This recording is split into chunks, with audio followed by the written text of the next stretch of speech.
quien es representante del movimiento indígena de Chimborazo, una de las organizaciones más importantes dentro del sector indígena a nivel del país, que se conforma en los años finales de los 80, en los años 90 tiene una participación muy activa en los procesos sociales del país y que en estos últimos meses definitivamente se ha dado a conocer con mucha fuerza en el Ecuador a través de su participación en el paro nacional del mes de octubre del presente año.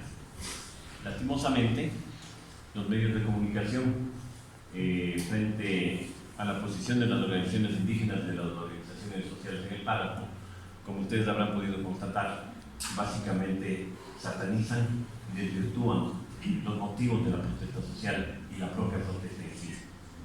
Hace pocos días tuvimos la presencia acá del compañero presidente de la Cámara de Turismo de Chimborazo, quien tiene una visión desde el sector empresarial, respetable más allá de que podamos compartir o no los criterios, pero es necesario tener el otro enfoque para de esa manera poder tener unas conclusiones mucho más válidas de este proceso de formación y de acopio de información de los diferentes actores de la sociedad y de la actividad turística. El compañero Víctor Chucho, vicepresidente del GAD parroquial de Juan de Velasco, es decir, la parroquia Pangor, en el cantón Colta, nos acompaña también la mañana de hoy. Con él también vamos a intercambiar algunas ideas, de tal manera que compañera Dele la bienvenida, por favor. Muy buenos días a toda nuestra audiencia. Damos la más cordial bienvenida a este cuarto conversatorio. Noveno semestre de la carrera de Ingeniería en Ecoturismo presenta en esta ocasión el tema de Economía de los Recursos Naturales, a cargo de nuestra invitada especial, la ingeniera Carmen Tiurcul, vicepresidenta del Movimiento Indígena de Chimborazo. A continuación, la presentación formal a cargo del señor Víctor Chucho.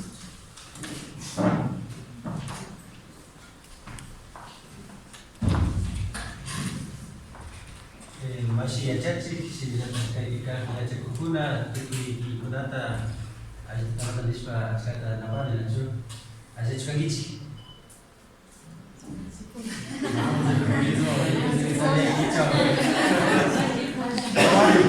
No le diga eso, que son alumnos del Pedro León. A él hay que darle las orejas.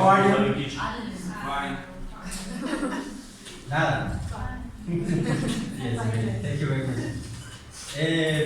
Agradecer sobre todo al noveno semestre de Despoch por hacer esta cordial invitación. Vengo acompañando a Carlita para hacer una breve reseña histórica de lo que ha sido este proceso de los movimientos sociales y todo lo demás.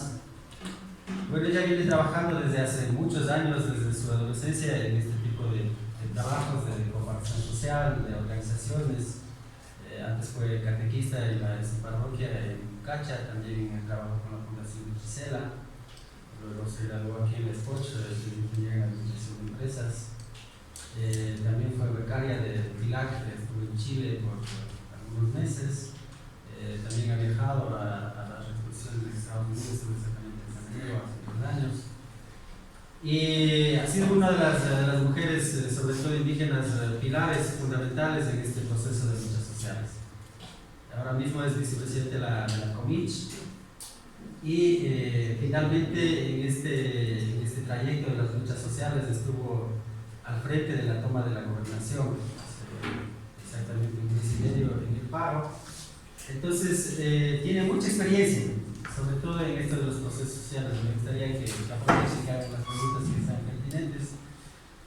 Todas las cosas que quieran averiguar sobre todos estos procesos de luchas sociales, a veces satanizados por algunas cosas, en otras partes bien visto. Quizá alguien dice, miren, ahora mismo tiene una autoestima muy elevado, quizás sea cierto, quizá no. Entonces, les dejo con Carmen Tiurcul, por favor, Carmen.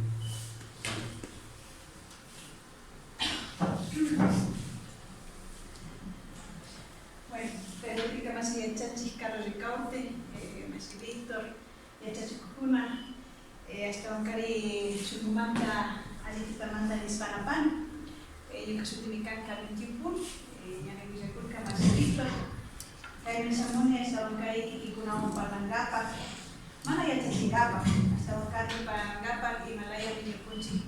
Comunidad manta, ya con una manta, guardi con una manta, caí con una manta, guambra con una manta, caí Ecuador, mamá yantata, uñachcanchi. Un gusto saludarles, estimado ingeniero Carlos Ricaurte, estudiantes. Realmente me congratula y me alegra mucho estar aquí en esta, digo también mi universidad, mi politécnica. Fui ex estudiante de aquí de la Universidad de la SPOCH, de la Facultad de Administración de Empresas. He venido varias veces a la Facultad de Ecoturismo, también hemos estado en Recursos Naturales y en otras de facultades haciendo este tipo de conversatorios. Primeramente decirles que venimos acá a compartir experiencias vividas, más allá de la teoría, más allá de los conocimientos. Vamos a compartir con ustedes la experiencia vivida desde nuestra adolescencia, pero también los conocimientos que ustedes deben también haber ya practicado y a su vez percibido en varias asignaturas, y si no es en asignaturas, también dentro de la realidad nacional. Debo decirles que, como ya manifestó la presentación, mi nombre es Carmen Yupul, tengo 34 años de edad, provengo del pueblo Cacha. El camino recorrido que hemos tenido nos ha enseñado es a valorar nuestras raíces. Por ende, pues, el inicio de nuestra presentación en mi idioma natal, que es el quichua. Nosotros somos una parte de este estado intercultural que le decimos a nivel Ecuador. Nosotros formamos parte del pueblo Puruá y nuestro idioma es el quichua. Hoy me han invitado para hacer el conversatorio de lo que es economía y recursos naturales. Pero para ello vamos a iniciar con algo muy importante, por favor. El ser humano y la Pachamama. ¿Qué quiero decir con ello? Aquí vemos dos gráficas bien importantes. Nosotros como seres humanos, estimados estudiantes, no podemos desvincularnos de dónde venimos y hacia dónde vamos.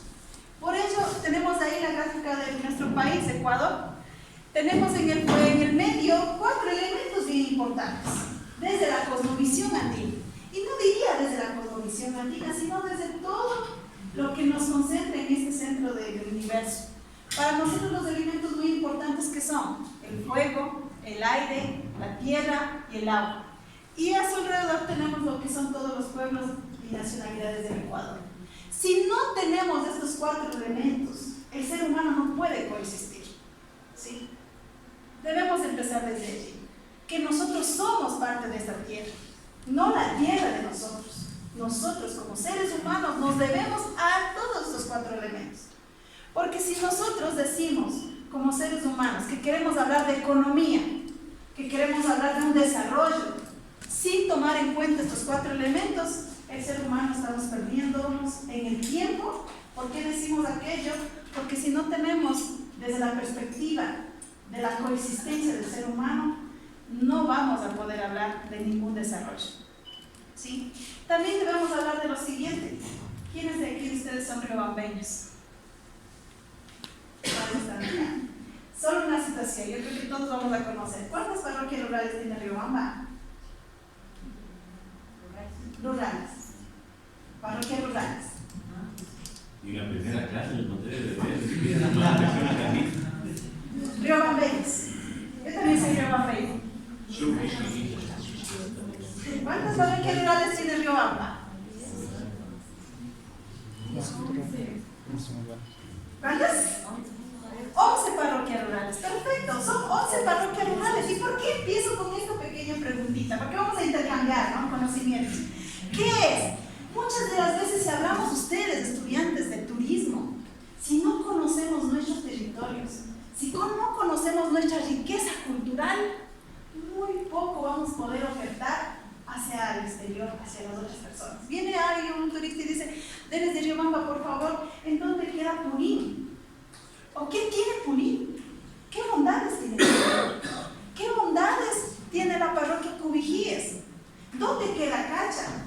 Y muchas de las veces he ahí, les digo esto porque el poco recorrido que hemos tenido a los países del exterior, a veces no valoramos lo nuestro. no valoramos lo nuestro.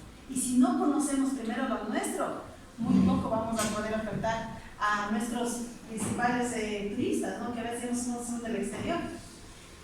11 parroquias rurales del Cantón Riobamba, pero a nivel del Ecuador sabemos que tenemos 24 provincias, ¿sí? Sabemos que tenemos las 4 regiones, pero muy poco sabemos de cómo está constituido este hermoso país que es el Ecuador, ¿sí?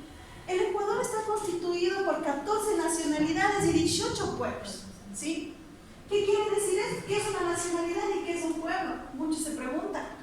14 nacionalidades quiere decir que tienen su propio territorio, su propio idioma, muchas de las veces su propia política jurisdiccional. Esa es una nacionalidad. Y la mayoría de las nacionalidades se encuentran en la región amazónica, ¿sí?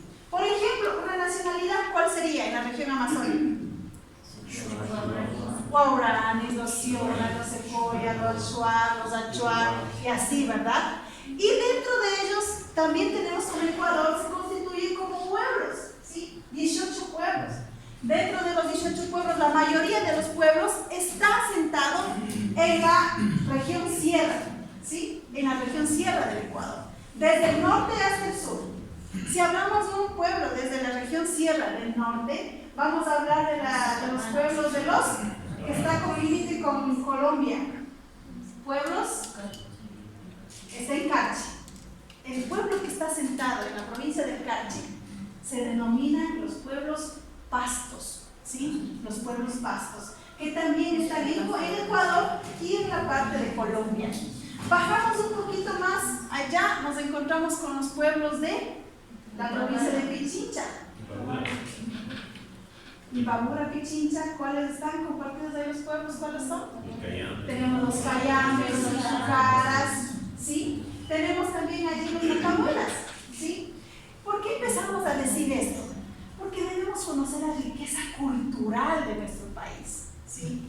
Digo esto porque muchas de las veces para ingresar ya al tema de economía, y ustedes como estudiantes de turismo, sí debemos conocer nuestro país para poder desde aprovechar, en el buen sentido de la palabra, aprovechar, explotar esta riqueza que tiene nuestro país.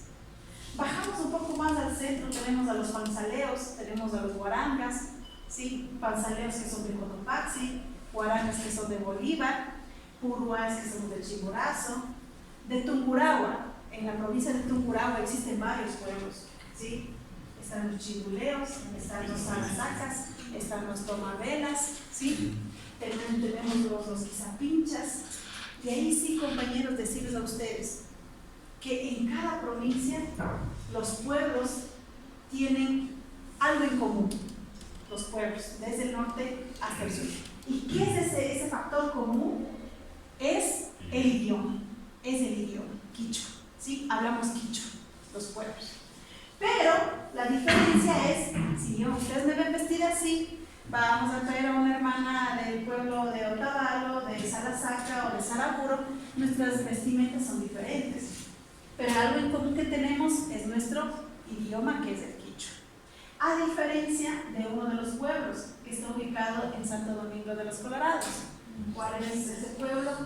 Son los sáchilas, que el idioma natal de los sáchilas es el sáchil, ¿sí? A diferencia de ellos. Entonces, en ese sentido, con esta explicación, quiero arrancar de que el Ecuador, de que no solo el Ecuador, sino a nivel mundial, el ser humano debe enfocar su visión, su vista a esta relación con estos elementos, pero también a su vez observar que somos diversos, ¿sí? Tengo una pregunta acá.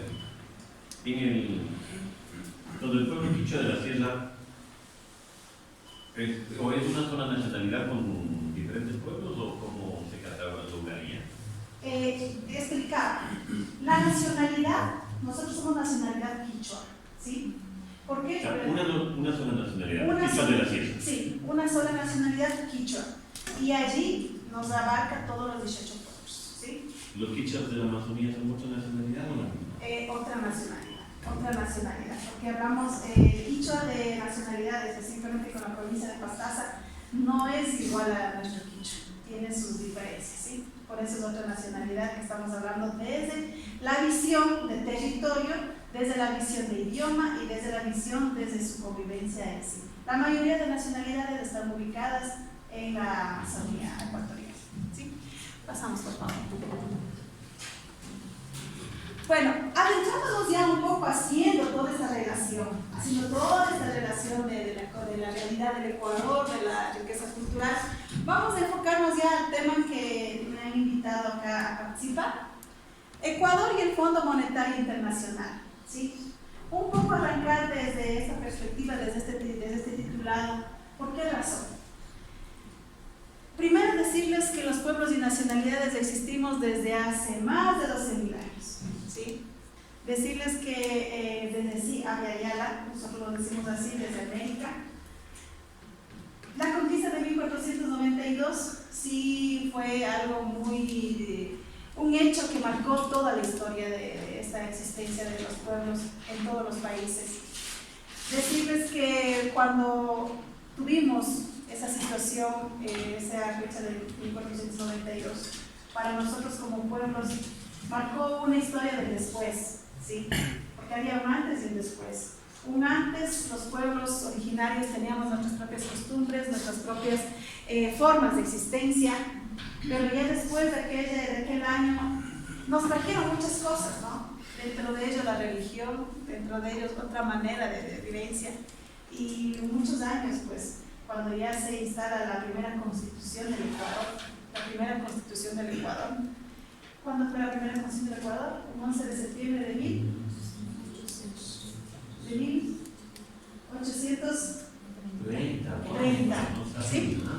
La primera constitución del Ecuador, 11 de septiembre de 1830, realizada ¿en dónde? Aquí, en esta ciudad, en nuestra ciudad de Riobamba, ¿sí?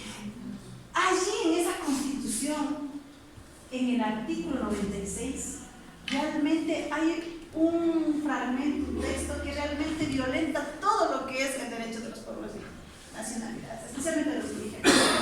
Nos dice que se designa a los curas, a los sacerdotes, como padres, como tutores de la población indígena, a esta sociedad abyecta, miserable.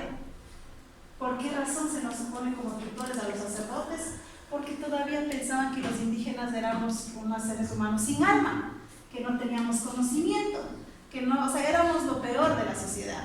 Y nos catalogan y nos ponen como tutores a los sacerdotes, a la iglesia. Así nace la Constitución del Ecuador, ¿sí? Todavía catalogando a este sector de la población indígena como una población que no tenía alma, ¿no? En ese sentido, jóvenes, decirles a ustedes que la existencia de los pueblos y la lucha de todo lo que hemos logrado hasta la actualidad, todos los derechos que hemos logrado hasta la actualidad, no ha sido porque un abuelo mío se ha sentado y ha escrito un papelito y ha dicho, vea, si el gobierno tome y conceda el derecho. No, no ha sido de esa manera.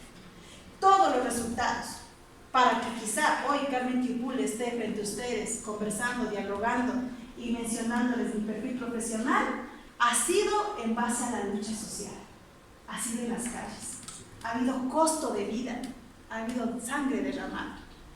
Toda la lucha histórica que ha venido los pueblos realizando en 1990 a través de nuestros dirigentes ha sido en las calles, ¿sí? ¿Por qué razón? No únicamente los indígenas, sino también otros sectores populares, trabajadores, estudiantes, mujeres, obreros, se han reunido y han hecho todas sus luchas históricas en las calles. Ejemplo es los derechos de la mujer, cómo se ha logrado en las calles. Los derechos de los trabajadores, cómo se ha logrado en las calles. Los derechos de los pueblos y nacionalidades, cómo se ha logrado en las calles. ¿Sí? Es la lucha social que nos ha logrado tener esos derechos que hoy por hoy tenemos. Y otra situación muy importante que también hay que decirlo es que desde la perspectiva de la lucha social de los años 90 a la actualidad sí ha habido cambios, ¿sí? Antes nuestros abuelos o sus abuelos, ¿por qué luchaban? Netamente por romper todo ese tema de la hacienda, ¿sí? Aquí Chimborazo fue una de las provincias que tenía un número grande de haciendas, había muchos hacendados. También se luchó mucho por el tema de el trabajo digno. En el gobierno de García Moreno, del expresidente García Moreno, hubo un gran levantamiento liderado por quién, por Fernando Daquilema, asesinado, digo asesinado. ¿Por qué? Por haber levantado su voz, por querer que se haga un trato justo y que se eliminen los diezmos que solíamos pagar las comunidades. Y esa avenida, todo lo que es la García Moreno, la Panamericana, fue trabajado gratis por comuneros indígenas, ¿sí? Entonces, Fernando Daquilema hace ese levantamiento en 1872, en el cual asesinan en Yaruquíes, y también marca un hecho histórico. Pero también hay que hablar de alguien muy importante que nace y que surge antes de la República, ¿sí? Que es de Lorenza Vimañay. ¿Y quién es Lorenza Vimañay? Mujer guamoteña, que también antes de que se constituya la República, ella ya fue también asesinada, silenciada. El seudónimo, como lo decía en el libro de Alfredo Costales, está ahí un texto que narra, y la catalogan como la demonio indígena, ¿sí? Dice Lorenza Vimañay, la demonio indígena. ¿Y por qué la catalogaron como la demonio indígena? Era porque justamente, adentrándonos en este tema que nos impusieron después de la conquista, la iglesia, era pecado que una mujer indígena alce la mirada o que pueda observar así de frente, o mucho peor, que proteste o que levante su voz en favor de su familia, de su comunidad. Cuando empezó Lorenza Vimañay a expresarse y decir que no estaba de acuerdo con ciertas cosas que la iglesia hacía hacia las comunidades, realmente los curas decían, no, ella está poseída y ella es un demonio. ¿Por qué? Porque de esa manera satanizaban a las personas para que la rechacen y para que no tenga ese poder de liderazgo que estaba teniendo Lorenza Vimañay. Con todos estos personajes, y mencionando lo que hemos suscitado a través de todos los procesos de lucha, hoy en la actualidad ya tenemos tierras, ya tenemos educación, ya tenemos salud, ya tenemos ciertos derechos que lo hemos logrado, que lo han logrado nuestros abuelos en las calles. Pero, ¿qué está pasando hoy en la actualidad en nuestro país? ¿Qué es lo que está sucediendo con la mayoría de países sudamericanos? ¿Qué presencia está existiendo ahora? Ahora la lucha será por la educación, por la tierra, por el agua. Ahora las luchas han venido a tomar otro enfoque, ¿sí? Y hoy escuchamos bastante y hemos estado, creo, en las noticias, o creo que ustedes también han estado revisando, este término y esta institución que dice el Fondo Monetario Internacional. ¿Qué es el Fondo Monetario Internacional? ¿Afecta? ¿Favorece a los países? ¿Qué es lo que está sucediendo en la actualidad?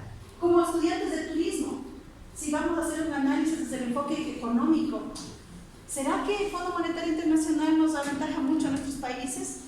¿O por qué será que se hizo este último levantamiento indígena, esa movilización de octubre? A ello vamos a entrar.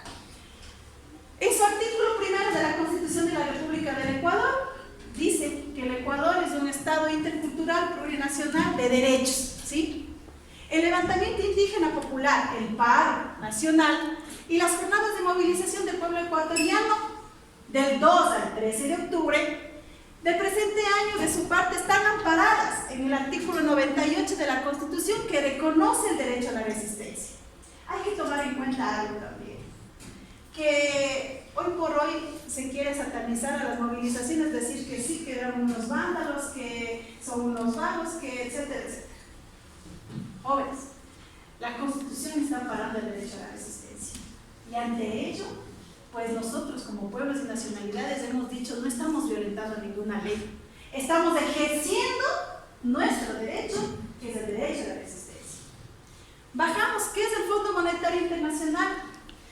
Decirles, el Fondo Monetario Internacional, más allá le conocen como el FMI, ¿sí? Es una organización internacional fundada ¿en qué año? En el 1945. Dice, está integrado por 188 países, casi la mayoría a nivel mundial, ¿sí? ¿Cuáles son los objetivos que persigue el Fondo Monetario Internacional? Uno de ellos es promocionar el intercambio económico y el comercio internacional en el mundo, especialmente en los países menos industrializados y necesitados de ayuda para alcanzar cuotas de crecimiento económico y financiamiento. Otros dicen, ofrecen también préstamos económicos a países devastados por alguna crisis de su gobierno. Ustedes escucharán, jóvenes, el país ecuatoriano, nuestro país, lastimosamente estamos atravesando por una situación de crisis económica. Muchos estos últimos años han dicho, estamos en crisis. Y para salvar esa crisis, ¿qué hizo el presidente actual? Accedió a lo que acá dice. También ofrece préstamos y supervisión económica a países devastados. Firmó una carta con el Fondo Monetario Internacional. Pero el Fondo Monetario Internacional a usted no le va a decir, mire, le doy un cheque en blanco firme y les concedemos ese crédito. No. Hay ciertas reglas que debe cumplir. Y dentro de esas reglas que debe cumplir, condiciones que pone el Fondo Monetario Internacional, viene la afectación a los derechos de los ecuatorianos, especialmente no a la gran mayoría, a las élites. Viene esa afectación netamente al sector menos favorecido, ¿sí? Uno de ellos fue ¿cuál? Siempre jóvenes aquí, el Fondo Monetario Internacional, esas grandes organizaciones internacionales, a ellos que les interesa en su mayoría es el capital. Y algo muy grande que exige a estos países que tenemos recursos naturales es que se haga y que ingrese con mayor fuerza y poder el extractivismo, ¿sí? Muchos países que hemos tenido recursos naturales han sido asesinados su recurso natural, la madre tierra, extrayendo oro, plata, minerales, diferentes situaciones. Aquí en el Ecuador tenemos el pulmón de oxígeno que está ubicado en la Amazonía. ¿Y cuál es ese pulmón? Es el Parque Nacional. Uno de los territorios que está amenazado para que se ingrese con el extractivismo. Y eso es una de las exigencias del Fondo Monetario Internacional. Otro tema y otro parámetro también que está allí es el tema de las reformas laborales. ¿Sí? Para muchos países, claro, obviamente, el tema de generar recursos económicos va a ir siempre haciendo ciertos ajustes en el tema de impuestos, en el tema de reformas laborales, en el tema del extractivismo, y a su vez también tenemos que hacer una comparación muy drástica de cómo el Ecuador llegó a tener esta crisis tan grande, así, cuando nuestros barriles de petróleo tuvo un auge grande de comercialización. Porque muchas de las veces creemos de que el Ecuador llegó a una crisis por una mala administración, que puede ser que sí, pero también es por el tema de no saber hacer el uso adecuado de estos recursos que sí lo tenemos en el país, como es el petróleo. Decirles, jóvenes, a ustedes que para hacer el análisis de la economía de nuestro país y por qué salimos a las movilizaciones, se hizo un diagnóstico. Y este diagnóstico de la realidad de nuestro país arrojaba lo siguiente, estos puntos principales. ¿Qué existe en nuestro país actualmente? El desempleo en un 19.7% que estamos ahí analizando últimamente con los datos que se arrojó, un subempleo de un 4.9%, tenemos grupos económicos y bancos que allí es donde está netamente enfocado el poder económico de nuestro país. Tenemos el problema del extractivismo y tenemos los problemas sociales que se ha agudizado en nuestro país, que es la violencia social, que es el tema de la educación y que es el tema de la salud. Y mucho también tenemos que aquí hablar, jóvenes, es que uno de los problemas sociales que está ingresando bastante acá al país es el tema del fenómeno de la migración, o sea, cómo los ecuatorianos también por la falta de empleo está viendo este riesgo y están cruzando las fronteras de otros países, especialmente Estados Unidos, y allí está habiendo bastante pérdidas humanas, ¿sí? Entonces, son problemas que se lo ha visto y se ha analizado, ¿para qué? Para decir, bueno, ¿cómo enfrentar estos problemas? Allí, jóvenes, no se esperaba que el 1 de octubre del 2019 el gobierno ya emita un decreto, ¿sí? Se emitió un decreto, el decreto 883. ¿Y qué decía el decreto 883? En su esencia, el decreto 883 afectaba a algo muy sensible de los ecuatorianos. ¿Y cuál fue ese tema sensible? Fue el incremento de los combustibles, ¿sí? Ustedes habrán visto, jóvenes, y justo aquí contarles lo que sucedió. Cuando se hace este incremento de los combustibles, siempre los paros años anteriores, cuando todavía eran jóvenes, salían ¿por qué? Por el alza del gas, salían por el alza de los combustibles, salían muchas de las veces el paro de los docentes también, ¿no? En ese entonces de la Unión Nacional de Educadores. Y habían paros de días, pero en este paro, jóvenes, sucedió algo muy particular. Se decreta esa alza de combustibles y sabemos la afectación que íbamos a tener con el alza de combustibles, especialmente jóvenes, para el sector empresarial, que tampoco podemos ver al sector empresarial como una amenaza de ninguna manera, pero sí también lo que hemos dicho es ver y articular esos dos enfoques, del sector empresarial, pero del sector popular también, del sector comunitario, del sector de aquellas organizaciones que se vamos generando también este proceso económico en el país. Por ejemplo, decían muchos, pero ¿cómo es posible? ¿Cómo le afecta a un campesino el alza del combustible? ¿Cómo le afecta a un estudiante el alza de combustible? ¿Cómo le afecta a una ama de casa el alza de combustible? Por supuesto que nos afectaba. ¿Y por qué nos afectaba? Porque yo vengo de una de las comunidades más abajitos de las Antenas, que aquí lo podemos observar, de la comunidad Blanca Saloma de Cachi. Allá no tenemos vías de acceso. Allá, a duras penas, ingresamos es con camionetas, ¿sí? Con camionetas no ingresan ni el bus de servicio público, no ingresan buses. ¿Y cómo transportan los pocos alimentos o los animalitos que quieren bajar al mercado? ¿En qué transporte? En camionetas. ¿Y qué combustible utilizan las camionetas? Muchas de las veces utilizan el 15, ¿sí? Y también algunos del extra.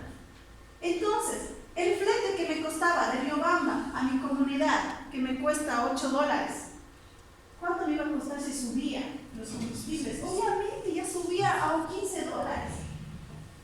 ¿Y qué pasaba cuando subía?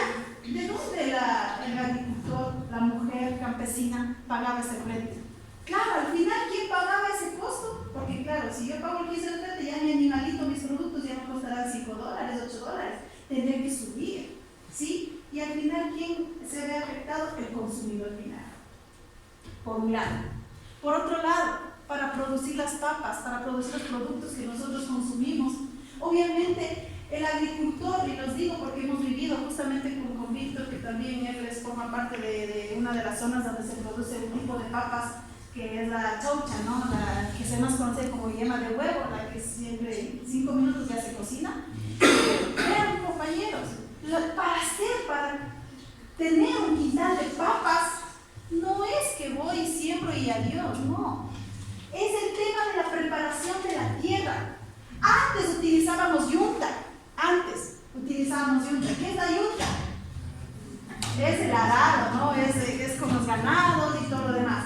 Hoy ya hemos cambiado. Hoy utilizamos la mayoría el tractor, ¿sí? La hora del tractor actualmente, $12.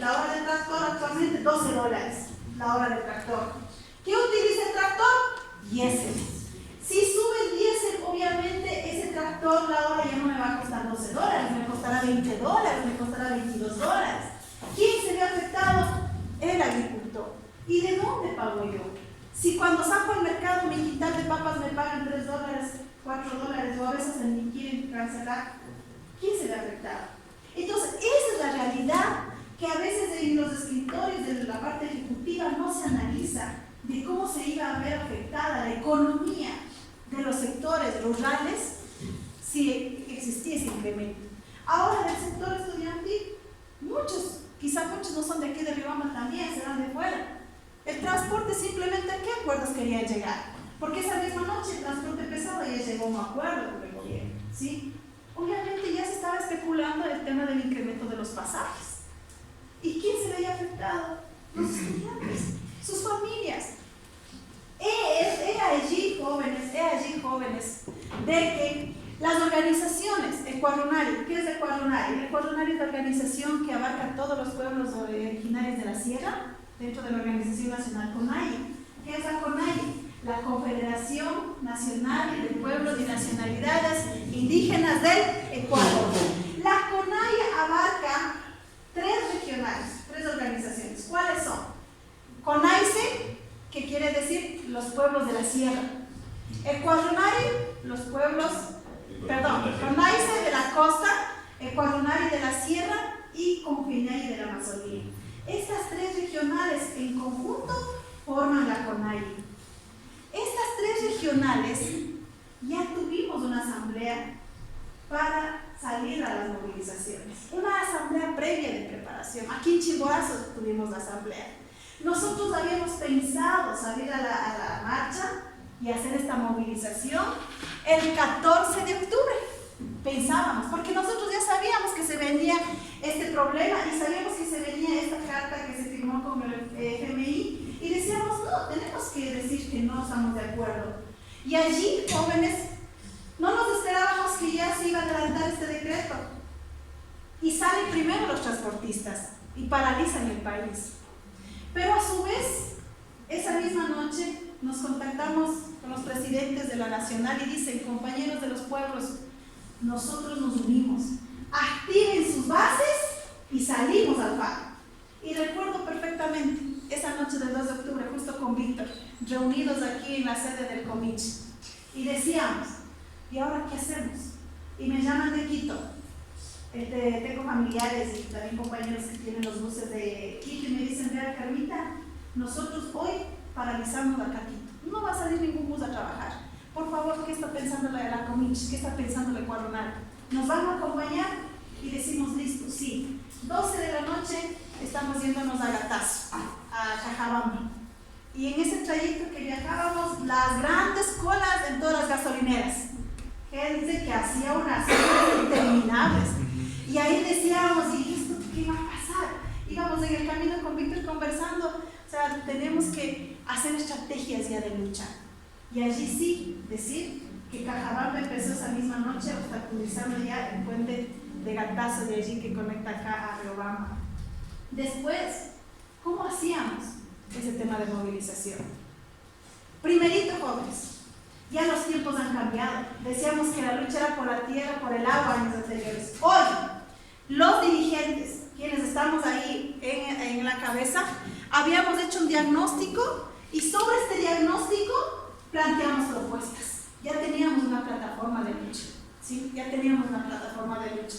Pero dentro de esa plataforma de lucha, el primer objetivo que unió a todos los ecuatorianos fue la derogatoria del decreto 883. Decir que no se siga con ese decreto, ¿sí? Ese fue como quien dice el paraguas. Pero dentro de ese paraguas también hay estos puntos que tenemos que enfrentar. Y allí sí decirles, jóvenes, de que la lucha no fue solo del movimiento indígena, fue de todos. Se unieron los estudiantes, se unieron los trabajadores. Aquí en Riobamba, jóvenes, a todos ustedes, si estuvieron aquí también, la gran mayoría se unieron, decirles un gracias, porque realmente esta movilización fue única. Y a diferencia de los años 90, aquí sí se vio la unidad de la mayoría de los ecuatorianos, no de todos, porque si hablo de todos ya me van a salir otros grupos a decir que no estamos de acuerdo, pero sí la mayoría de los ecuatorianos se unió para hacer esta movilización. Y en este sentido, jóvenes, la movilización tuvo 2 visiones. La primera visión, ¿cuál era? Fue un reto grande también para nosotros como pueblos indígenas. No es fácil, jóvenes, compañeros, sacar a la vía, poner una piedra, bajar un árbol, obstaculizar, jóvenes, no es fácil. A mí mismo, con Víctor, nos tocó estar 1 de la mañana ahí debajo de las antenas, poniendo y obstaculizando las vías. No porque queramos que no pasen carros, no. ¿Por qué? Es por solidaridad a nuestros hermanos que ya salieron por Pangoy, ya obstaculizaron. Por acá, por la Vía Macas, ya obstaculizaron. en Tungurahua obstaculizado, en Bolívar obstaculizado, en el norte Cayambe obstaculizado, y Chimborazo todavía faltaba. No, todavía aquí no se activaba pronto, no se activó pronto aquí el paro. ¿Por qué razón no se activó pronto el paro? Porque nosotros teníamos otra estrategia. Pero al final hay que reconocer algo y decirles a ustedes que cuando hay una movilización, hay un paro, si Chimborazo no obstaculiza, no sucede nada en el país. ¿Y por qué razón? Porque Chimborazo tiene vías que abastecen a las provincias de la costa. Y si Chimborazo cierra esas vías, se paraliza el país. ¿Sí? Chimborazo tiene la salida a la costa, Chimborazo tiene la salida a la Amazonía. En ese efecto, jóvenes, decirles que sí, cerramos las vías. Y fue duro, muy duro, jóvenes. Y a veces desde esa visión no vemos las pérdidas. Los empresarios ven las pérdidas porque no viene acá a mi empresa a comprar y a darme dinero. Esa es la pérdida para el empresario. ¿Sí? No estoy vendiendo, no estoy generando economía, no ingresa el dinero al país. Pero no vemos la pérdida de otra visión. Un agricultor no trabaja un día, no come. ¿Sí? Un agricultor de la comunidad. Pero también hay que decir, ¿cuántos de nuestros hermanos bajaron de las comunidades, dejando a sus animales, dejando a sus tierras, dejando a sus hijos encargados, bajaron a las vías? Y no porque se les haya obligado. Y algunos sí dicen, no, es que les cobraban multas. Hay que respetar igual las posiciones territoriales, sus normativas que tienen en cada comunidad. Pero también fue iniciativa propia de las familias. Yo recuerdo que en una noche que era un aguacerazo fuerte, y justo tenía que subir yo a un punto, me empapé, me mojé, pero todo porque llegaba, y yo decía a los compañeros, vean compañeros, vayan a escampar, vayan adentro. ¿Y qué dijeron ellos? Compañera, no. ¿Por qué? Porque los señores no respetan. Aquí están los árboles, las piedras, ellos se bajan, retiran los árboles, las piedras y van pasando. Digo, pero primero su salud, se está lloviendo. Y habían hecho fogata, y ahí estaban los compañeros. Ahí, al pie de la vida. ¿Y por qué razón? Porque decía, no es justo, mientras que nosotros estamos aquí, otros compañeros vivan la fiesta haciendo negocio. Esa era la mentalidad. Y no porque quieran paralizar y desestabilizar la economía del país, no. Era ¿por qué? Porque se estaba proyectando a futuro. ¿Qué pasaba si ese decreto 883 continuaba? Por eso era esa resistencia. Desde las calles. Llegó ya el 8 de octubre. El 8 de octubre, ¿qué pasó el 8 de octubre aquí en Riobamba? Desde todos los rincones de las comunidades decíamos, vamos a Riobamba, a la capital de la provincia. Porque ya en todas las provincias se había hecho esta movilización. Y se escuchó que ya en la provincia de Pastaza, en la primera, se había tomado la gobernación. Y ya en Quito, llegaron los primeritos, los pueblos que llegaron fueron los de Panzaleo y los Cayambes. Los primeritos que llegaron. ¿Y qué se escuchó en Quito? Jóvenes, por favor, ahí sí decirles, ver esa visión desde esta mirada. Si decimos que la resistencia está amparada en el artículo, ¿en qué artículo era? En el artículo 98 de la Constitución, ¿cómo es posible? Vean, compañeros, nuestros indígenas, nuestros hermanos, llegaron a la capital, no armados. No llegaron armados. Ellos llegaron a una marcha pacífica. Pero ¿qué les esperó en Quito? ¿Cómo les recibieron en Quito? Con una represión fatal, con bombas, con gases, con caballos, terriblemente. Y allí es donde se despierta en las provincias. Y dicen, no es posible que en los medios de comunicación, obviamente esto no se vio, no se visualizó. ¿Cómo llegaron a pie los compañeros de Cayambe? ¿Cómo llegaron a pie los compañeros de Panzaleo a Quito? Y cuando llegaron, era bomba tras bomba. Hay una anécdota para que ustedes conozcan. Los pueblos de la Amazonía llegaron, y ellos siempre llegan con la lanza. Y llegan con la lanza porque es un símbolo de resistencia. Llegaban con la lanza y ellos nunca se esperaban que a la primera llegada, plum, una bomba. Y ahí decíamos, ¿y dónde están los amazónicos? Fuera lanzas y corrieron. Entonces, eso es lo que decíamos. O sea, no empezó la violencia, no empezó desde los pueblos indígenas. Los pueblos indígenas, las mujeres llegaron con bebés en brazos, las mujeres llegaban con bebés cargados, con niños. Y cuando va la guerra, no va pues con niños y bebés, no va a generar violencia, vais a una marcha pacífica. Pero cuando se genera la violencia es cuando son recibidos de esa manera, desde esa represión, desde la fuerza policial. Aquí en Riobamba, 8 de octubre, bajamos con toda esa idea. Sí, nada de, incluso me recuerdo, yo pedí de apoyo a la policía, dije por favor, denme escoltando con una moto a los compañeros que bajan de Cacha, van a bajar a las 8 de la mañana para que lleguen al parque infantil y de ahí vamos. Y era el lugar de la toma, era el centro de Riobamba, era la gobernación, pero no era la intención de entrar a la gobernación, no. La intención era de que salga la gobernadora, o sea, que no nos vea como una amenaza. Era el tema, yo tenía ya la propuesta de todos sus puntos trabajados. ¿Cuál es nuestra propuesta? Y que la gobernadora, este representante del Ejecutivo, diga, señores, esto está pidiendo Chimborazo.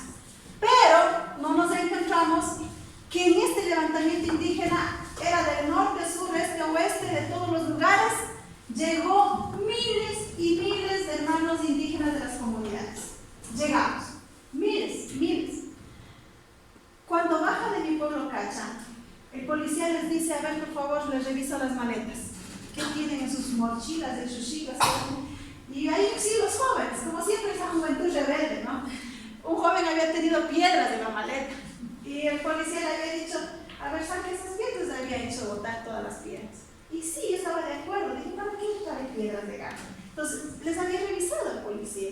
Y ellos bajaron con sus palitos, con sus cocayas, o sea, decimos con sus refrigerios, al parque infantil. Bajamos de la media luna, todo ese trayecto, llegamos ya a la gobernación y resulta que ya están miles de personas dentro de la gobernación. Y ahí sí, yo puedo decirles, jóvenes, cuando llego y me encuentro jóvenes ya con banderas y con anchos, digo, Dios mío, ¿qué está pasando? Y ahí sí, decirles que un dirigente viene y me dice, Carmen, usted tiene que entrar. Y claro, y yo he hecho no para decir, bueno, ya, no, yo he hecho para calmar a la gente. Porque estar ahí, jóvenes, estar al frente de más de 5,000 personas, no es fácil. Y llegar adentro a la gobernación, ya ahí escuchaba, trae un vidrio, paga una puerta. Digo, Dios mío, ¿qué está pasando aquí? Es primerito un líder lo que debe es calmar a la gente. Y llegamos a eso, calmamos a la gente y se calmó todo. Pero de ahí también era, pero ¿qué hacemos ahora? ¿Qué hacemos? Ya estamos acá dentro de la gobernación. Ahí la voz del pueblo, de las comunidades, de las personas, decía, no es posible que en Quito se esté matando a nuestros compañeros, se esté botando gases, ¿y aquí qué hacemos? Entonces hagamos nuestra trinchera de lucha aquí en la gobernación. No salgamos de la gobernación hasta que tengamos ese resultado a nivel nacional. Y es ahí donde se dice la toma de la gobernación. Y donde aparece, quizá donde aparecemos yo y otros compañeros más, constituyendo la Asamblea Provincial de Resistencia de Chimborazo. Decirles, jóvenes, que este hecho histórico, en donde aparecen todas las comunidades, netamente nace de esa indignación por la violación a un derecho muy importante, que era el tema del alza de combustibles. De allí, jóvenes, la historia, y ustedes todos por noticias ¿por qué medio? Por la red social, porque los medios de comunicación no te estaban enfocando nada de ese tipo de noticias, no te estaban enfocando nada. Decir los jóvenes que de aquí de Chimborazo se envió más de 40 buses, y así los digo, más de 40 buses. ¿Cómo se envió? Cada comunidad sabemos cómo enviamos. ¿Y qué cantón se levantó en su mayoría? El cantón Guamote. Y si ustedes ven en las imágenes de Facebook, esos escudos que están ahí y todo lo demás, y para el gobierno dicen, no, estos ya son subversivos, estos ya tienen su ejército, no sé cuánto. Jóvenes, esos escudos que están ahí, se hizo con aporte de las comunidades que habían ido con tanquecitos y habían dicho, vean, tomen, y hubo una mecánica, la inteligencia de la juventud. Ya listo, están matando, están todo haciendo ahí, tenemos que ir con escudos. Y se hizo, son de Guamote. Y por eso yo siempre les digo a esa juventud de Guamote, ustedes son una juventud rebelde, que realmente no fueron con intención de asesinar, ni matar, ni ser violentos, fueron con la intención de defenderse. ¿Por qué? Porque ya para exactamente para el 10 de octubre ya teníamos caídos, ya teníamos muertos. De aquí de Chimborazo, de Quito me llaman: Carmen, lo siento, de tu pueblo acaba de ingresar al hospital. Y digo, ¿quién? Julio César Urquiza, un joven que por estar ayudando en brigadas de alimentación, porque llegaron con alimentación a los migrantes, le disparan y se queda sin un ojo. A esa fecha ya, al 10 de octubre. Otra llamada: Carmen, disculpa, también de Riobamba, le acaban de disparar a un joven en la pierna, acaba de ingresar al hospital. Después, un compañero fue disparado en la cabeza, acaba de ingresar. Llamadas tras llamadas. La guerra psicológica que vivimos, o que vivía aquí dentro de la Gobernación Jóvenes, fue tenaz, porque cada momento era: ya llegan los policías, ya llegan los militares, saque Carmen, cuídese, cuidado, toque de queda. O sea, fue una represión tan fuerte que vivimos, y que cada momento allí en Quito caían. Y claro, y ahí decían: no, los indígenas son responsables de las muertes, pero ¿quién les llevó? Jóvenes, decirles a ustedes de esta situación, la visión de la movilización es una movilización que se hizo netamente por la indignación y el silencio de tantos años. Pasamos un gobierno de hace 10 años, que quizá no quiero entrar en ese tema, pero que alzar la voz era un delito y estabas ya perseguido. No podías tú levantar la voz. Y todo eso, lo que se ha guardado de las personas, la ciudadanía, el pueblo, hoy ha sido esa represión tan grande que las consecuencias son las siguientes. Yo estoy con una denuncia. Yo estoy perseguida ahora por la justicia. Estoy denunciada por el jefe político, Ramiro Pontón, porque me ha denunciado por paralización de servicio público. El día de mañana tengo mi recepción en la fiscalía. Soy parte de las más de 134 personas, dirigentes, que estamos con denuncias. ¿Qué delito hemos cometido? Bueno, ahí cada quien juzgará. También hemos tenido más de 1.300 personas heridas. Más de 1.300 personas heridas. De esas 1.300 personas tenemos más de 250 personas que se han quedado sin vista, que se han quedado sin oído, que se han quedado sin el sentido, incluso porque hay una voluntaria artista que en el parque también le impactó, y por ese impacto ella se quedó sin el sentido del gusto y sin el sentido del olfato, porque se afectó su cráneo. Tenemos jóvenes muertos, tenemos 9 compañeros muertos, dentro de ellos un guamotero. Y decirles, jóvenes, que así donde quizás nos ven a nosotros como dirigentes, hoy estamos quizá estamos narrando esto de una manera tranquila. Ver a nuestros hermanos ensangrentados, caídos, es duro. Y sobre todo, haber visitado el hospital en emergencias y haber visitado y haber visto la reacción de Edgar Yucaya. Edgar Yucaya, el finalito que murió, lo visitamos, tuve la oportunidad de visitarlo, salió de terapia intensiva. Y a duras penas, en sus cortas palabras, ¿cuáles fueron sus primeras palabras hacia mi persona? Después de haber pasado 10 días del paro, ya salió de terapia intensiva y él todavía seguía con su mente, con la mente en el paro. Y decía: compañera, terminó el paro. ¿Y qué pasó con el diálogo? 2 preguntas en el hecho de su agonía, podríamos decir. Todavía seguía pensando en el paro de este joven. Y claro, los doctores daban muy poca esperanza, pero pensábamos que iba a recuperarse. 8 días después de la visita que hago, bueno. Entonces, esas son las pérdidas que no se está viendo desde la visión, desde lo económico, desde qué costo tuvo sostener esa resistencia aquí en el país.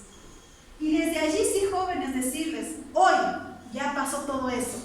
Ese es el antes de la movilización. Y ahora, después, ¿cómo construimos? Ya murieron, ya perdimos, ya jóvenes quedan de por vida con esa discapacidad.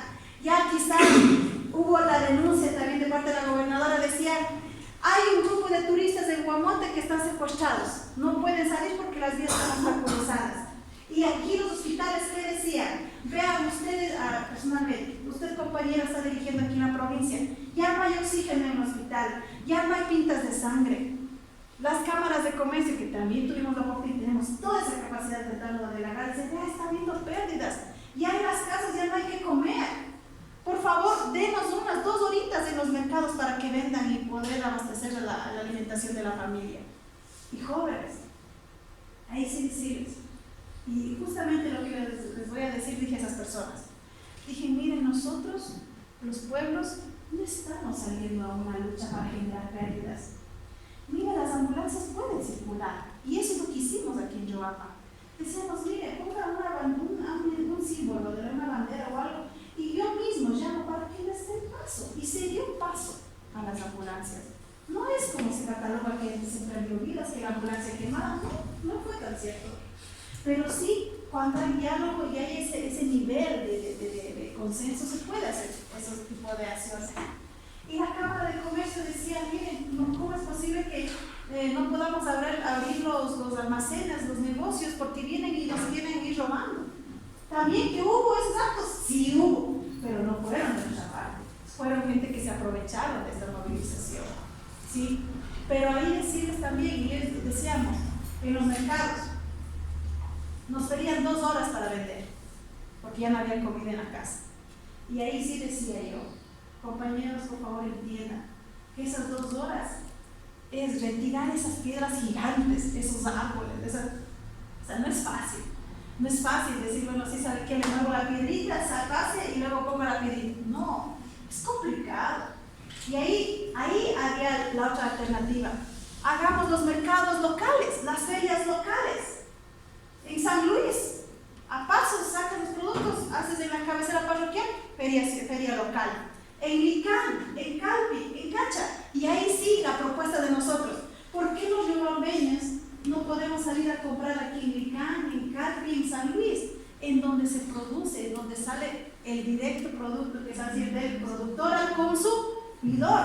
¿Por qué no generamos esas estrategias de comercialización? ¿Y por qué queremos esperar que los agricultores, los campesinos vengan al mercado mismo? ¿Y por qué no hacer viceversa? ¿Por qué no salimos a la ciudad, a los sectores, a las parroquias rurales? Por eso les preguntaba, ¿quiénes conocemos las parroquias rurales? Una alternativa de comercialización. Bueno, hablando con esto, nosotros quisimos salir, pero particularmente mi casa está aquí afuera del Spoch y estaba aquí en la puerta principal del Spoch y en la puerta de medicina del Spoch y también cruzada en la puerta del medio. Entonces yo tenía rango de salida de 2 cuadras de mi casa. Entonces es por eso que nos salíamos a las comunidades. Y otra, bueno, no es que yo haya apoyado al anterior gobierno ni tampoco apoyo a este gobierno, pero o sea, solo escucho que el Fondo Monetario hace esto, pero ¿qué otra alternativa tenía el gobierno para no acceder a eso? O sea, ¿qué otra alternativa pudo haber el gobierno tomado para solucionar lo de la crisis? Porque son muchas negativas, pero no es mucha solución. Sí, ante eso, como decía hace poco, el antes de la movilización, ante todo lo que acabamos de decir, sí había propuestas. Primera propuesta, vamos a entrar a esas situaciones donde nosotros nos sentamos con diferentes organizaciones y decíamos, claro, sabemos que Cali está en una crisis y no podemos ser irresponsables. Nosotros también es decir, ya está en crisis y no firme con el Fondo Monetario Internacional, veamos otras opciones. La primera opción, compañeros, ¿cuántos grupos de poder económico hay aquí en el Ecuador? Y hay que ser ahí sí bien analíticos. Los grupos de poder económico en el Ecuador, realmente nosotros, todos ustedes, estamos subsidiando muchos de sus ingresos económicos. Nosotros, a veces los que tenemos un salario básico de 390, 380, es el salario mínimo que nosotros vivimos, a diferencia de los grandes grupos de poder que realmente tienen patrimonios incluso fuera de este país. Y ahí, allá vamos. El impuesto a la renta. De esos 270 grupos económicos, que aquí existen en el país, en el año 2017 pagaron 1.500 millones del impuesto a la renta. ¿Sí? Según datos del SRI de 2019. 1.500 millones. Pero preguntémonos, ¿cuánto habrán generado en el 2017 esos 270 grupos económicos? generó en el 2017 más de alrededor de 68.000 millones de dólares. 68.000 millones de dólares. Y de esos 68.000 millones de dólares, apenas cancelaron ni el 2% de sus ingresos. Ni el 2% de sus ingresos del impuesto a la renta. ¿Qué estamos diciendo nosotros? ¿Qué estamos proponiendo? ¿Por qué todo? ¿Por qué se nos quiere aplicar un impuesto? ¿Por qué se nos quiere incrementar a todos los ecuatorianos? Cuando en realidad la responsabilidad, debemos ahí sí hablar de esa igualdad de derechos, ¿no? Si estamos teniendo esos ingresos económicos, ¿por qué no decimos que esos grupos económicos paguen un impuesto un poco más diferenciado a los que pagan la mayoría de ecuatorianos? Y la propuesta es que del 2.2% que están pagando ellos del impuesto a la renta, se les incremente al 4% del impuesto a la renta. Ahí, ¿cuánto ganamos jóvenes? ¿Cuántos de millones de dólares recuperamos? Ahí estamos ya recuperando más o menos alrededor de 2.8 millones de dólares. Solo ahí, incrementando esa política. Otra propuesta de los patrimonios. Jóvenes, el patrimonio de esos 270 grupos económicos es altísimo, jóvenes. Es netamente altísimo. Y a nosotros, por los patrimonios, cuando queremos declarar el impuesto a la renta, cuando queremos generar el SRI, a nosotros nos persiguen. Créanme que a los agricultores se les persigue, hasta les quieren embargar sus animalitos a veces, porque se retrasa. A nosotros, a todos nosotros, multa porque no declaramos todo. Pero muchas de las veces se les condenaron deudas. Se les condenó deudas a muchos de esos grupos. ¿Sí? Se les condenó, se les perdonó. Entonces, ¿qué hemos dicho nosotros? Es que se les aplique un impuesto del 5% a su patrimonio. Como quien dice, el que tenga más, por Dios, tiene que pagar. A ese nivel estamos llegando con propuestas, que sí pudo haber existido. Pero lastimosamente nos estamos cerrando a una visión de quizá tratarnos a todos por igual cuando hay que imponer impuestos, cuando no debe ser así, ¿sí? También tenemos otra propuesta.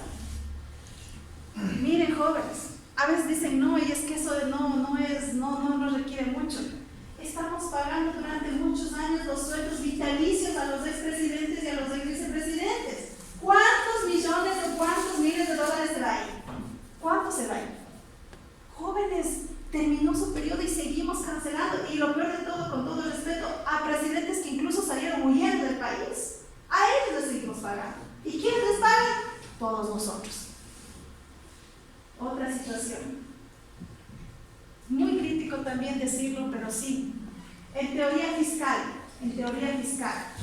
en uno de los puntos fiscales, no sé si podemos pasar aquí para un poco aquí, dentro de las propuestas. En política fiscal tenemos que actualmente tenemos un PIB del 14.3%, pero dentro de ello hemos dicho que dentro del artículo 300 estamos ahí amparándonos de la Constitución, lo que acabo de decir. Quien tenga más, pues pague más. Es como quien dice distribuir los impuestos de acuerdo a los sectores que tengamos progresivamente. Ya tenemos ahí el incremento del 4% del impuesto de la renta a los 270 grupos de poder que existen. También tenemos ahí que se ponga el 1% del impuesto a los activos de sus grupos económicos y el 5% también, que lo acabamos de mencionar. También hemos dicho otra de las propuestas. Dentro de la política fiscal, jóvenes, ¿qué pasó cuando sucedió el terremoto en Manabí? ¿Cuál fue una de las políticas que se puso ahí supuestamente para generar economía? Aumentaron el IVA a un 14%, pero ¿qué efecto trajo ese incremento? Ese efecto tuvo un efecto claro. Cuando subió el IVA al 14%, muchos hermanos nuestros empezaron a salir a dónde a comprar. En Colombia. A Colombia. Hubo unas filas interminables. ¿Por qué? Porque incrementó los costos de los productos. Jóvenes, y esto es una política netamente muy clara para ustedes. Si me cuesta un producto $20 y subió el IVA, me va a costar $22, $23. Obviamente yo voy a buscar, siempre los ecuatorianos hacemos eso donde tenga menor costo. Y cuando hay mayor costo del producto, menos adquisición. Pero cuando tenemos un menor costo, más adquisición. Por eso es, basado en esa experiencia de ese incremento del 14% que surgió y que no mejoró la economía, al contrario, redujo la economía, al contrario, obligó a muchos ecuatorianos a salir a otros países vecinos a comprar, la propuesta es que se reduzca el IVA al 10%, ¿sí? Y muchos dirán, pero ¿y cómo va a reducir al 10%? Jóvenes, si tenemos unos productos con el valor accesible, obviamente va a haber mayor consumo, pero si no tenemos esa especie de accesibilidad, no vas a tener consumo, no vas a tener venta, ¿sí? Tenemos otra propuesta, política monetaria, el impuesto de salida de divisas, hemos dicho al 10%, ¿y por qué? Jóvenes, hemos dicho que también uno de los efectos que vive el Ecuador es mucha migración. ¿Y cómo hace el ingreso de divisas acá en Ecuador? ¿Qué es lo que se está planteando allí? Que también se pone como un tipo de encaje. Claro, tú sales, pero también generas un encaje del 10%. ¿Para qué? Para que asegures ese retorno de esos dineros que salen, que son recaudados afuera de nuestro país. Pero también tenemos, dice, mantener los requisitos de liquidez para entidades del sistema financiero privado. Aquí también mencionarles algo. En todo el tema de lo que es los créditos, en todo el tema de la liquidez del país, yo creo que aquí enfoquémonos también en cómo tenemos esa accesibilidad para los diferentes créditos, ¿sí? Y muchos de ustedes serán ahí analizadores. Y vamos a tocar también lo que se está planteando ahora recién, lo que se aprobó en esa nueva ley tributaria. Y hay algo muy positivo para los estudiantes que fuimos parte de créditos que tuvimos. Hay algo muy importante ahí. Que eso tampoco vamos a decir ser locos y no está mal, no, eso sí es positivo. Porque ¿qué pasa? Que se nos están dando un tiempo, ¿para qué? Para que el estudiante no pueda ya de una vez, como que dicen, incluso algunos se nos perdona algunas deudas atrasadas que tuvo, porque no se pudo pagar con todos esos créditos de los estudiantes, que sí es verdad.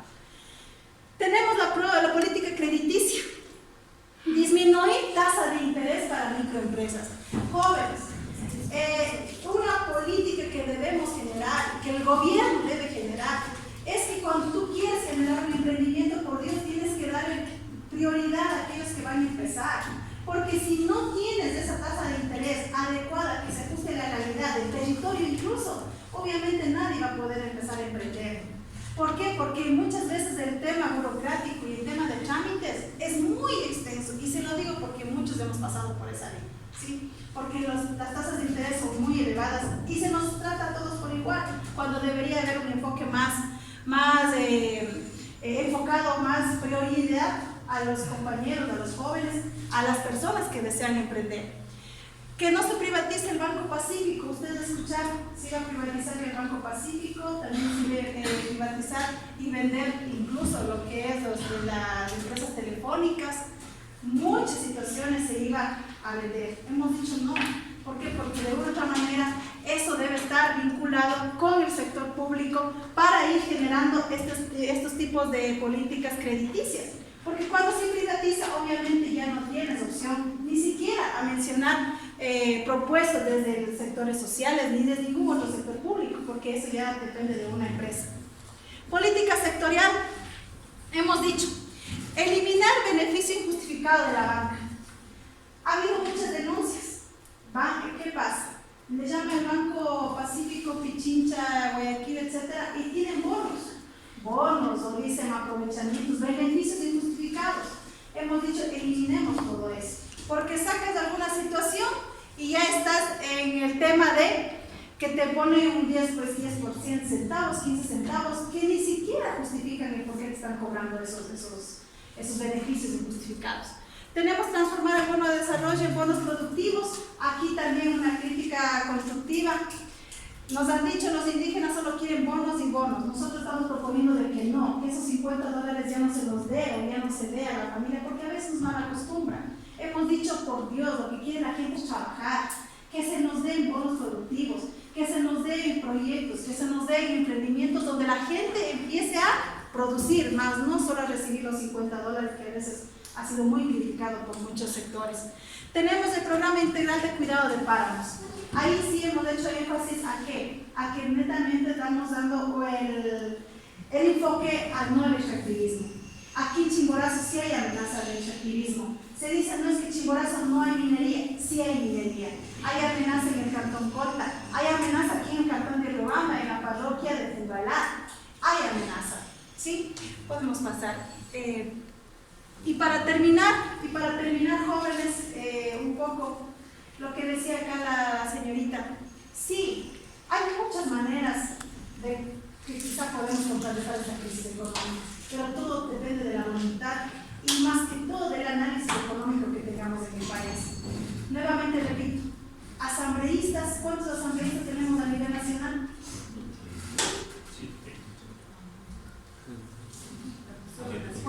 Por ejemplo, ¿de cuántos asambleístas se construye la Asamblea Nacional? Estamos hablando más de 100 asambleístas jóvenes. Y muchas de las veces jóvenes, ¿qué hace un asambleísta? Y ahí es la propuesta de nosotros. Si por Chimborazo solo dijéramos que vayan máximo 2, suficiente quizá. ¿Cuánto nos ahorramos? Ustedes quizá también esa realidad debemos conocer. Muchas veces los asambleístas se les pagaban las tarifas de teléfono. Muchas veces tienen ellos muchas bondades que un servidor público normal no lo tiene. Hemos dicho también que debemos incrementar el salario básico. ¿Cómo? ¿Por qué incrementar el salario básico? Vean, jóvenes, ahí sí hablamos de la igualdad. ¿Cómo es posible que existen funcionarios públicos ganando más o menos alrededor de, superan los $4,000, los $3,000, y hay funcionarios públicos que ganan $500, $600? Y ahí sí hemos dicho, vamos a nivelar esa canasta básica que está más o menos por los $700. ¿Cómo puede vivir un ciudadano si la canasta básica está por $700 y el salario básico no llega ni a $400? Esa es la desigualdad que existe en el país. Otra situación, bueno, ya hablamos de la eliminación de los sueldos vitalicios, habíamos hablado de la reducción de los salarios, incluso de los algunos funcionarios públicos, pero del nivel alto, porque sí ha habido salarios que realmente son injustificados en algunos casos. Y hemos dicho el otro punto, garantizar el derecho al ingreso a la educación superior. Y por otro lado también hemos estado hablando de elaborar una ley que permita sancionar, y esa palabra es bien importante, recuperar todos los fondos mal habidos generados por actos de corrupción. Jóvenes, existen muchos actos de corrupción que han sido evidenciados, hemos sido saqueados en nuestro país, pero únicamente han sido detenidos 3 años, 2 años, están libres, pero ya con ese dinero no regresa, no se recupera. Entonces hemos dicho sí, ahí sí, generar esas políticas públicas en el que el gobierno realmente vea la manera de recuperar todos esos fondos que realmente han sido generados por actos de corrupción. Con esto, jóvenes, decirles a ustedes, la construcción del país depende de todos nosotros y sobre todo de ustedes ahora, de ustedes, futuros profesionales, entes que van a generar economía. Pasamos a la siguiente lámina. Aquí he puesto nada más unas fotografías para decirles lo siguiente. Como estudiantes de turismo, enfoquémonos también en generar esas políticas de ingreso económico a través del turismo comunitario. Hemos tenido la experiencia de tener esa vinculación con instituciones fuera del país, que el extranjero ya ve al Ecuador como otra visión. Al Ecuador lo está viendo como un turismo alternativo. Y aquí vamos a ver una amiga, jovencitas de Estados Unidos, que están cocinando. Jóvenes igual de Estados Unidos que están trabajando en una mina para construir y apoyar una escuelita de la parroquia Flores, es una fotografía de allá. Compañeros de Alemania, jóvenes de Alemania cortando cebada en cacha. Jóvenes también del extranjero que están haciendo un mapa, un mural, y están dibujando Chimborazo ahí. ¿Y qué hacen ellos? A medida que van haciendo ese apoyo al sector rural, también están generando economía, porque ellos pagan por venir, ellos pagan por visitar esas parroquias rurales, ellos pagan por cortar la cebada, ellos pagan por cocinar en leña. Ese tema del turismo comunitario, esa vinculación que debe haber con los sectores exteriores de la urbe, quizás son los que no están aprovechando ahora, no se están aprovechando. ¿Y por qué no se está aprovechando? Porque en la comunidad no hay esa preparación, no hay ese profesional que llegue y que diga, bueno, vamos a trabajar y generar esa economía en el sector rural. Y bien importante el idioma, al menos entender. Porque hay un profesional que decía, yo llego a Cacha, pero la mayoría habla quichua y yo no entiendo. Pero ahí también hagamos el esfuerzo de generar ese estado intercultural. De que si yo puedo hablar el español, puedo algo hablar el inglés, ¿por qué no podemos algo aprender el quichua, por lo menos para entender? Y generar esta economía, generar este enlace, este vínculo con estos futuros clientes nuestros, futuros hermanos nuestros que vendrán acá al Ecuador, pero que querrán conocer otras realidades. Y realidades que están abandonadas, ocultas. Tenemos la convivencia comunitaria. Convivencia comunitaria que a un extranjero, que a un turista le gusta vivir y que paga por eso. Pero ¿quién genera? Lastimosamente ni nosotros como dirigentes no hemos hecho ese vínculo. Y algo muy importante, el cuidado de los ríos, el cuidado del medio ambiente. Jóvenes, si queremos hablar de turismo, tenemos que priorizar también el cuidado de nuestras vertientes de agua, el cuidado de nuestra naturaleza. Si no tenemos una buena naturaleza, obviamente ¿a qué vendrán nuestros turistas? A ver basura, a ver vertientes secas, a ver erosión de tierras. Entonces sí necesitamos hacer esa conciencia. Y con esto termino. Creo que debemos caminar fortaleciendo esa unidad en la diversidad. Caminemos eso. En los últimos días hemos visto expresiones de parte a parte, de discriminación, de racismo, de diferencia. Yo creo que hoy el reto, jóvenes, de ustedes con nosotros, es ya no ver esa mentalidad de que uno es diferente al otro, quizá por su vestimenta, que sí somos, pero en esa diversidad debemos unirnos en pensamiento y en acciones, porque el ecuatoriano somos todos, y el ser humano estamos vinculados por una sola hermandad, que es el corazón de vida de la naturaleza. Entonces, en ese sentido, sí decirles a ustedes, invitarles a ustedes, de que hagamos esta construcción en esa unidad, en esta diversidad, basados en el respeto, pero sobre todo, también siendo críticos, y esa crítica constructiva. Y por último, somos de la tierra y a ella nos debemos, no nos olvidemos de eso, a la tierra nos debemos, y si no existiera esta tierra, no existiéramos nosotros. Con eso me despido, muchísimas gracias. Si hay preguntas, si hay situaciones, pues aquí estamos para poderlas responder.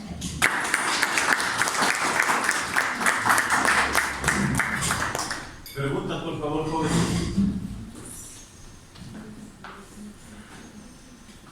¿No hay preguntas? ¿No hay calladitos? Toma. En el paro hubo un momento en donde se estaba llamando al diálogo y ahí pasó en cadena nacional, bueno, no todo el diálogo, sino todos los que estaban parte. Y ahí yo pude ver unas noticias que sí se plantearon algunas de las propuestas que usted tiene, pero la respuesta del ministro fue que eso no equivalía al porcentaje que se tiene con la deuda externa.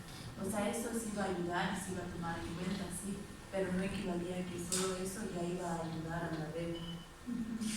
Entonces, pero después, en otra entrevista que tuvo el ministro, dijo que todo está en el poder de los asambleístas, si los asambleístas decían que bueno, sí, pero una asambleísta de la provincia de Tungurahua dijo que primero ellos no se van a reducir el número de asambleístas que están en el Congreso, segundo que están viendo si se va a quitar los salarios vitalicios porque son personas que han trabajado por el país. Bueno, era la bancada de la Alianza País, entonces tiene algunos razón.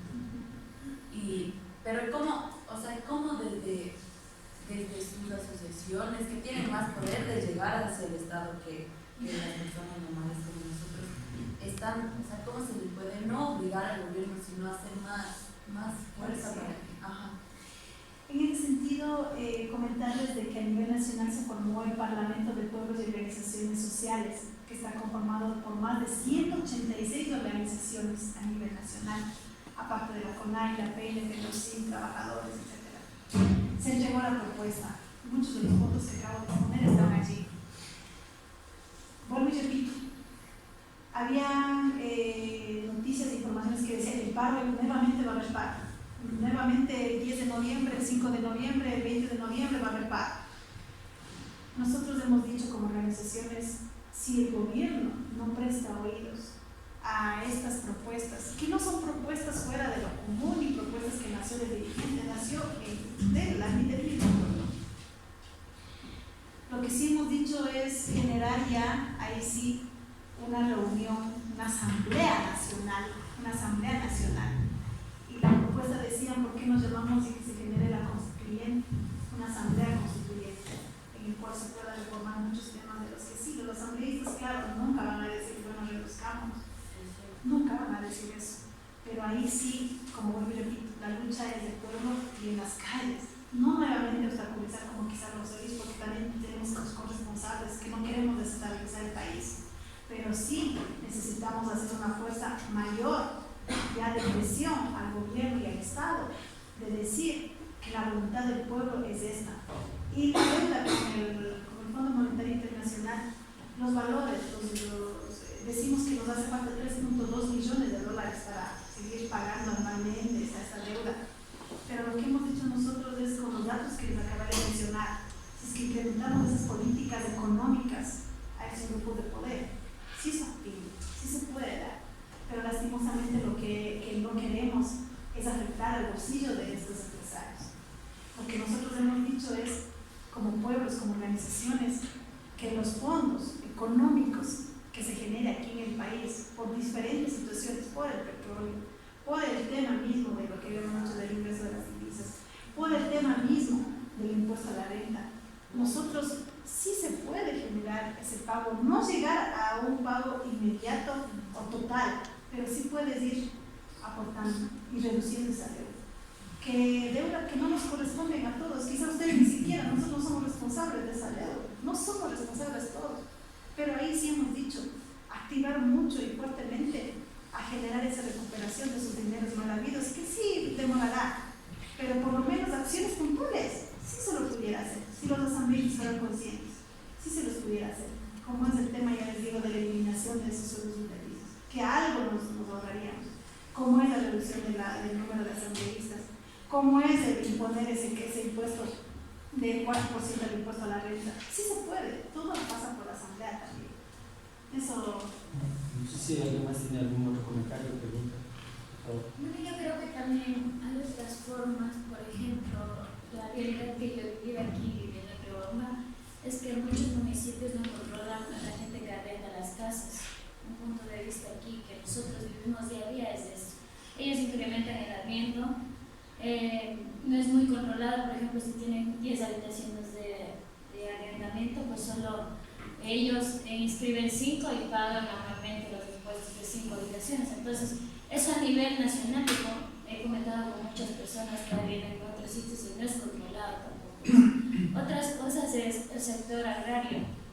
La gente agricultora pues siembra sus cosas y no se ha visto políticas desde hace muchos años donde puedan regular los mercados, que es lo que está pasando mucho en muchas ciudades. Pónganse en mi cartón, es demasiado barato las cosas que producen y los que más ganan son los intermediarios. Entonces no buscan cosas sencillas desde lo más bajo para poder generar así recursos también al país. Entonces falta mucho trabajar para poder estar mejor, creo. ¿Alguna otra pregunta? Yo tengo una idea. ¿Cómo va a ser con los juicios que tienen? Vean, les voy a pedir que me vayan a visitar, creo que van a sentenciar. Vean, la criminalización por estar quizá hoy aquí, quizá haciendo estas propuestas, haciendo esta crítica desde la perspectiva, desde como ustedes lo hacen, lastimosamente no es bien visto por ciertas élites de gobierno. Es duro, sí, yo soy madre de familia. Siendo profesional todavía no hemos encontrado un campo de trabajo, todavía no hemos encontrado, y esa es la problemática grande del desempleo y subempleo. Siendo profesionales no nos es fácil empezar a trabajar. Y enfrentar un juicio implantado por una autoridad pública, para muchos dirigentes, sí es tenaz. siguiente. Ahí sí, los del equipo jurídico que nos está acompañando, que es desde la CONAIE, nos ha dicho, vamos a ir hasta las últimas consecuencias. Pero ahí es el acompañamiento de la sociedad también, de ustedes. El acompañamiento en el que diga, todo es a nivel presión. Mire, si vamos 1, 2, 3, no nos escuchan. Pero si vamos 500, 800, ya algo nos ha de escuchar. Eso metámonos en la cabeza. La unidad hace la fuerza. La unidad hace la fuerza. Si en esta movilización no nos hubiésemos unido, no nos hubiesen escuchado y ese decreto hubiese seguido y hubiese sido vigente. Para este juicio que estoy atravesando, que se me va el día de mañana a estar en la fiscalía, hemos dicho muy claro, no vamos a agachar la cabeza, no vamos a temer, pero sí vamos a defendernos y vamos a defendernos en el marco del derecho. Habíamos dicho que hemos sido víctimas de persecución, hemos sido víctimas de judicialización, pero de esa judicialización vamos a salir y esperamos salir bien, porque lo único que hemos hecho es hacer uso del derecho a la resistencia y afortunadamente no hemos hecho actos delincuenciales dentro de la gobernación y otros hermanos líderes también no han hecho actos delincuenciales, ni nos hemos robado ni miles de millones de dólares como otros sí lo han hecho y hemos dicho vamos a estar ahí amparados en el derecho a la resistencia y vamos a hacer efecto también al artículo 171 de la Constitución que dice el derecho a la justicia indígena, que también hay que hablar de esos temas, que es ese artículo, qué quiere decir la justicia indígena, y también amparados en el artículo 57 de la Constitución, que es el derecho colectivo. Ahí hay 21 derechos colectivos. Entonces vamos a estar en ese aspecto con abogados que netamente son de la jurisdicción indígena. Nuestra solidaridad en ese sentido permite, y si algo tenemos que hacer, no digo si algo podemos hacer, si algo tenemos que hacer, díganos para acompañar en diversas algunas acciones, al menos de mi parte, y ojalá esto sea compartido con los compañeros. Gracias. Es que usted dice que hay representantes jurídicos de la CONAIE que les van a acompañar en todo este proceso. ¿También es solo los líderes o también, porque tengo entendido que muchos jóvenes también son protestantes, igual están por este caso, sí, en este proceso? Entonces, ¿también ellos les van a representar a ellos o, digamos, los representantes jurídicos de la CONAIE les están representando también a ellos o es solo a los líderes? Les voy a contar, quizá por tiempo no me enfoqué en esta situación. Una de las acciones que realizamos y que estuvimos al pie del cañón, aparte de los heridos que les mencioné que tuvo a nivel nacional y que de Chimborazo tuvimos también 3 jóvenes, mejor dicho 4 detenidos de Chimborazo. Un compañero, Clever Muñoz, de la parroquia de Puní, padre de familia. Tuvimos al compañero Giovanni Ocancela, estudiante, que también estuvo detenido. Tuvimos también a Oscar Daquilema, un joven de 19 años, que radica en Quito, pero es de aquí de la UCI. Y tuvimos a un menor de edad, 14 años, un menor de edad, que estuvo detenido 13 días. ¿Y cómo estuvo detenido? ¿Con qué acusación? Terrorista, 14 años. Jóvenes, 4 de Chimborazo.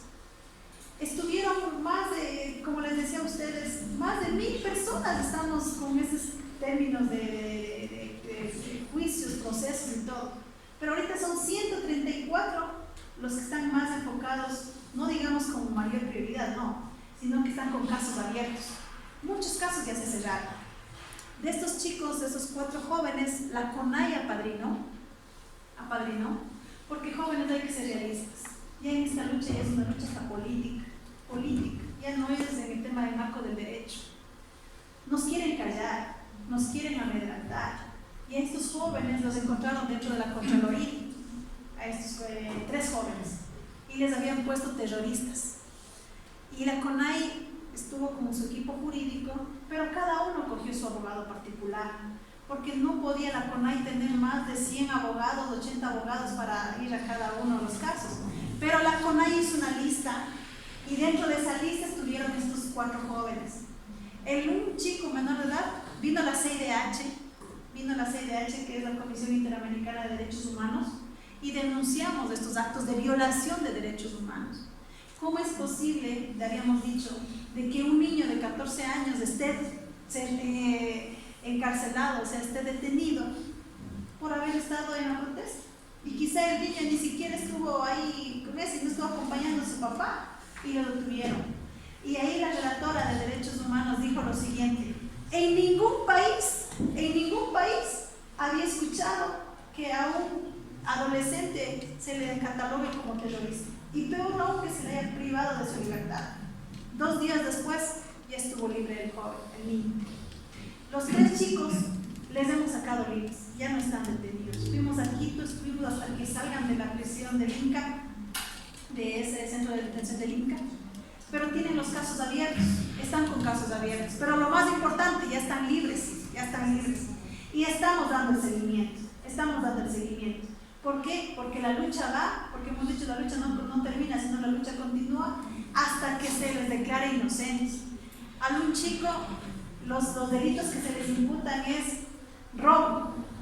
¿Y por qué se les dice anécdota? Les dicen que es robo porque le encuentran en su maleta. ¿Qué le encuentran en su maleta? Un pendrive, le encuentran una flash memory y unos papeles le dicen que ha sido los de la universidad. Y dicen, no, ¿de dónde tiene ese pendrive? ¿De dónde tiene esta flash memory? No, robo. Robo le catalogan al chico. Y también a otros jóvenes también se les bajó la denuncia al presunto delito de paralización de servicios públicos. Entonces, estamos en ese mismo nivel. La CONAIE no solo es a los dirigentes, no, es a todos los jóvenes criminalizados. Dentro de ellos, el trato será a todos, pero cada uno quizá como abogados diferentes, porque no puede estar solo la CONAIE enfocada en todo, porque es a nivel nacional el tema de la solución. Si no hay más preguntas, chicos, agradecer a su CEPTE, siempre este tipo de conversatorios, este tipo de foros, nos da un poco más la mente, ¿no? Y se ve otras realidades que en las aulas no se ven, hay que vivirlas. Chinacafrica tuku y kunata achkata y panchanchi, kai mami cachita kai chiskamata, estamos ya con una calificación y una comunidad que existe canacho. Una vez más, estimados estudiantes, para nosotros siempre será un gusto asistir a este tipo de eventos, así que yo siempre les digo, jóvenes, no son el futuro de la patria, son el presente de la patria. Así que dedíquense, estudien, sean profesionales, hagan su empresa, trabajen, y un fuerte abrazo desde los pueblos y las ciudades indígenas. Muchas gracias, que tengan un buen día.